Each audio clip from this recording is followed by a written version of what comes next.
నమస్తే, welcome to tea news. ముందుగా headlines చూద్దాం. వృధాగా తరలిపోతున్న కృష్ణా జలాలు కాంగ్రెస్ సర్కారుకు ఎత్తిపోసే తెలివితేటలో లేవన్న బీఆర్ఎస్.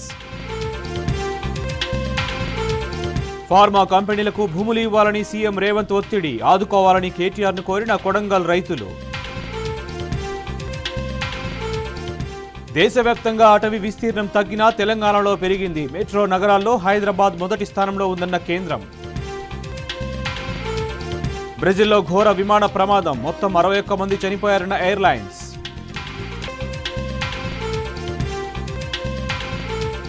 ప్యారిస్ ఒలింపిక్స్లో భారత్కు మరో కాంస్యం, ఇప్పటికీ నమ్మలేకపోతున్నానన్న రెజ్లర్ అమన్. ప్యారిస్ ఒలింపిక్స్లో భారత ఖాతాలో మరో మెడల్ చేరింది. రెజ్లర్ అమన్ నెహ్రావత్ 57 కిలోల విభాగంలో కాంస్య పథకాన్ని కొల్లగొట్టాడు. జారియన్ క్రస్తో జరిగిన కాంస్య పోరులో 13-5 తేడాతో అమన్ గెలుపొందాడు. దీంతో ప్యారిస్ ఒలింపిక్స్లో రెజ్లింగ్ విభాగంలో దేశానికి తొలి మెడల్ అందించాడు. తొలి నుంచి పోరులో ఆధిక్యం కనబరిచిన 21 ఏళ్ల అమన్ భారత్ తరఫున రెజ్లింగ్లో ఒలింపిక్ మెడల్గా గెలిచిన చిన్న వయస్కుడిగా రికార్డు సాధించాడు. మొత్తం మీద ఈ ఒలింపిక్స్లో భారత్కు ఇప్పటివరకు 1 సిల్వర్, 5 కాంస్య పథకాలతో కలుపుకొని మొత్తం 6 పథకాలు లభించాయి. కాంస్య పథకం సాధించిన అమన్ను ప్రధాని నరేంద్ర మోడీ ప్రత్యేకంగా అభినందించారు. భారత్ తరఫున అత్యంత పిన్న వయసులో పథకం అందుకున్న అథ్లెట్గా అమన్ షెరావత్ కొత్త రికార్డు నెలకొల్పాడు. ఇప్పటి వరకు సింధు పేరిట ఉన్న రికార్డును అమన్ బ్రేక్ చేశాడు.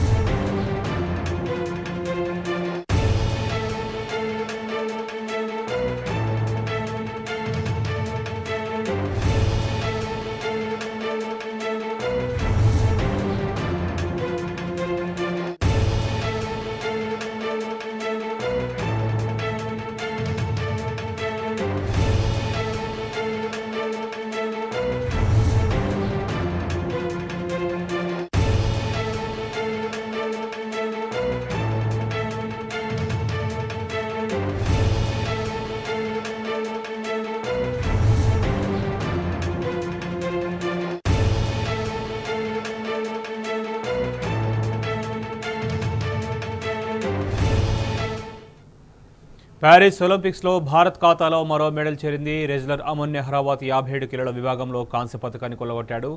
జారియన్ క్రస్తో జరిగిన కాంస్య పోరులో 13 తేడాతో అమన్ గెలుపొందాడు. దీంతో ప్యారిస్ ఒలింపిక్స్లో రెజ్లింగ్ విభాగంలో దేశానికి తొలి మెడల్ అందించాడు. తొలి నుంచి పోరులో ఆధిక్యం కనబరిచిన 21 ఏళ్ల అమన్ భారత్ తరఫున రెజ్లింగ్లో ఒలింపిక్ మెడల్ గెలిచిన చిన్న వయస్కుడిగా రికార్డు సాధించాడు.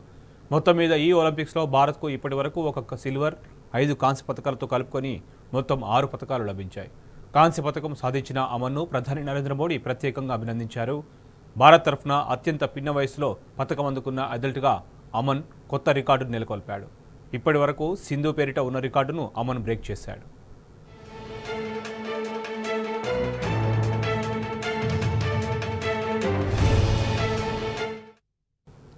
బ్రెజిల్లో ఘోర విమాన ప్రమాదం జరిగింది. సాంకేతిక సమస్యతో ఒకసారిగా విమానం కూలిపోవడంతో 62 మంది దుర్మరణం పాలయ్యారు. విమానం సావోపోలో అంతర్జాతీయ విమానాశ్రయం నుంచి గౌరూల్ హోస్కు వెళ్తుండగా విన్హెడో నగరం వద్ద ప్రమాదానికి గురైంది. ప్రమాద సమయంలో విమానంలో 58 మంది ప్రయాణికులు, 4 సిబ్బంది ఉండగా అందరూ మృతి చెందినట్లు అధికారులు వెల్లడించారు. విమానం నిలువున కిందకు పడిపోయే దృశ్యాలు, ప్రమాద స్థలం నుంచి పొగ వెలువడుతున్న దృశ్యాలు సోషల్ మీడియాలో వైరల్ అయ్యాయి.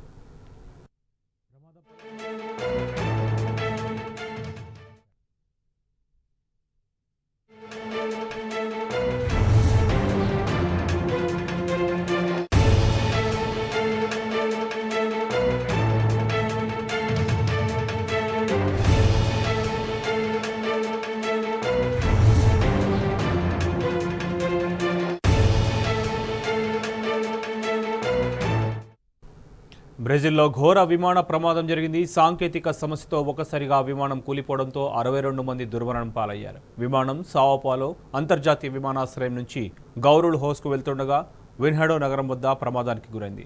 ప్రమాద సమయంలో విమానంలో 58 మంది ప్రయాణికులు, 4 సిబ్బంది ఉండగా అందరూ మృతి చెందినట్లు అధికారులు వెల్లడించారు. విమానం నిలువున కిందకు పడిపోయే దృశ్యాలు, ప్రమాద స్థలం నుంచి పొగ వెలువడుతున్న దృశ్యాలు సోషల్ మీడియాలో వైరల్ అయ్యాయి. ప్రమాదంపై బ్రెజిల్ అధ్యక్షుడు లూయిజ్ లువా డా సిల్వా విచారం వ్యక్తం చేశారు.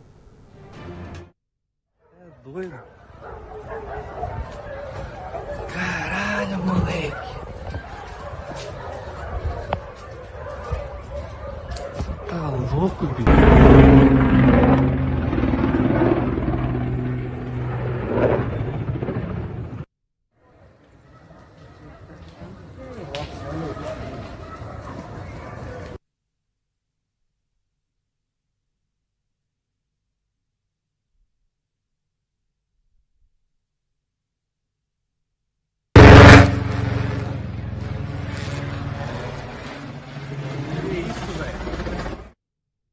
సికింద్రాబాద్ రెజిమెంటల్ బజార్లో విషాదం చోటు చేసుకుంది. నిర్మాణంలో ఉన్న భవనం 2వ అంతస్తు నుండి భార్యాభర్తలు ప్రమాదవశాత్తు కింద పడిపోయారు. భర్త గిరి ఘటనా స్థలంలోనే మృతి చెందాడు. తీవ్రంగా గాయపడిన లక్ష్మమ్మను చికిత్స కోసం గాంధీ ఆసుపత్రికి తరలించారు.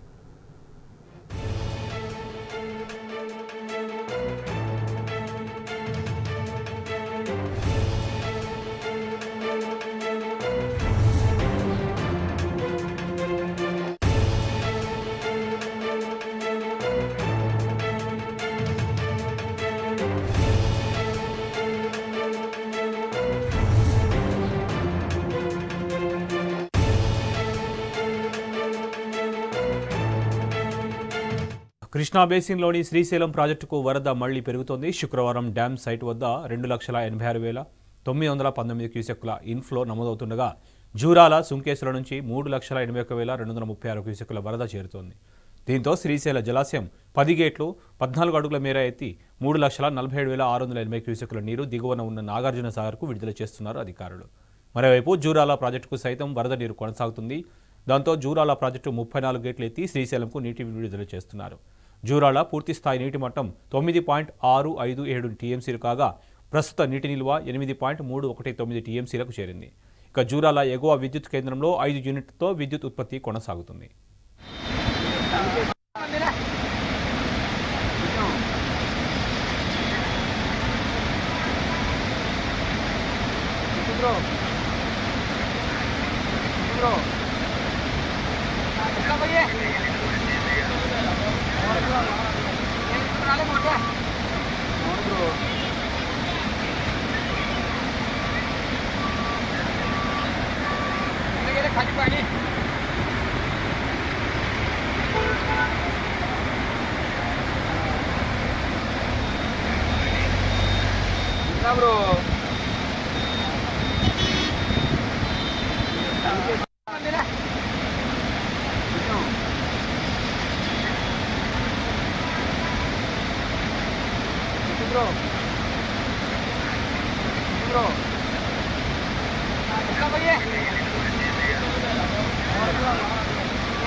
నాగార్జున సాగర్ ప్రాజెక్టుకు వరద ప్రవాహం కొనసాగుతుంది. ప్రస్తుతం నాగార్జున సాగర్ ప్రాజెక్టు పూర్తిస్థాయి నీటి మట్టం 509 అడుగులు కాగా ప్రస్తుతం నీటి మట్టం 588 అడుగులకు చేరింది. సాగర్ పూర్తిస్థాయి నీటి నిల్వ సామర్థ్యం 312.50 టీఎంసీలు కాగా ప్రస్తుత నీటి నిల్వ సామర్థ్యం 306.10 టీఎంసీలకు చేరింది. డ్యామ్ ఇన్ఫ్లో 3,47,112 క్యూసెక్కులు, అవుట్ఫ్లో 3,47,112 క్యూసెక్కులు నమోదవడంతో నాగార్జున సాగర్ 26 క్రస్ట్ గేట్లను ఎత్తి నీటిని దిగువకు వదులుతున్నారు అధికారులు.